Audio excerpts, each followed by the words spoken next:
NBA level dunker right here.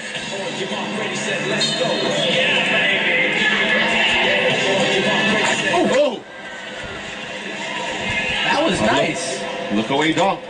Snabero yung dunk na yun, eh, no? Snabero. Parang inidunk niya sa harap. Dumaan sa ilalim ng ring. Yes, oo.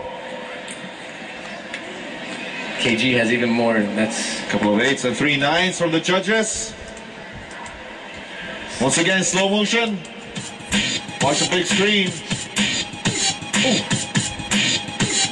parang sobrang dali kay KG yun. See his head nandun na sa board, eh, no? Near the glass. Yeah, he had to move his head out from the way hitting the backboard. Tremendous. In the second round, it's a 43 for KG Candelata. Let's go